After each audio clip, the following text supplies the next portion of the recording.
Goddag og velkommen her til Naturskønne Canada. Vi er i dagens anledning rykket udenfor for at se lidt nærmere på det nyeste medlem af familien her. Og det er lidt af en glædelig overraskelse, fordi Thomas og jeg, vi har rent faktisk erhvervet os en bil. Og hvis man ser godt efter her, så er det jo en lækker lille van.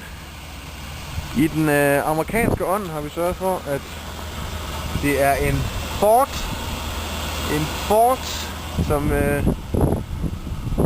vi har fået fat i. Det er en Windstar, en 95'er.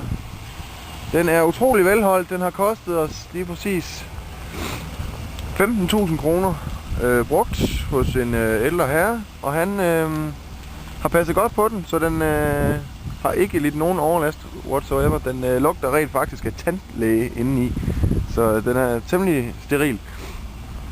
Som man kan se, så har det sneet lidt i nat.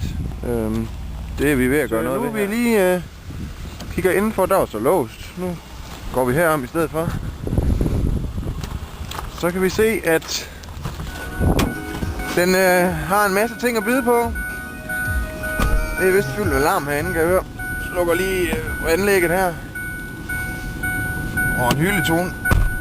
Så det er en formidabel bil, et fremragende køretøj, som er power alting, det vil sige, den er fully loaded, som de siger herovre.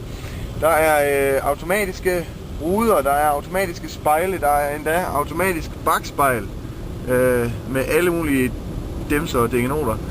Vi har automatiske sæder, som kører frem og tilbage ved tryk på en knap. Vi har automatisk spejl med lys. Og det er alt sammen meget lækkert, men det der gør bilen rigtig lækker, det er faktisk, at vi har så meget plads i den. Vi har rent faktisk 3 sæder helt om bagved her. Vi har 2 sæder her i midten af bilen, og vi har igen 2 sæder her foran, hvor jeg sidder. Og det må man sige så være en del. Og hvad skal vi så bruge alle de sæder til? Ikke en skid rent faktisk.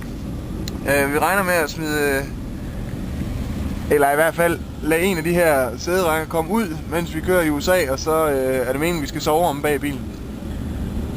Og derfor er det så lækkert med en stor bil. Vi havde faktisk kigget på et rigtig flyder amerikanersvin, men vi måtte desværre vælge den fra. Den havde da sådan en god pris også, 15.000 som den her, men der kan man ikke sove i, så det gjorde vi ikke. Jeg har ikke mere lige nu, men vi vil vende tilbage med flere updates fra det store udland. Tak fordi I kiggede med.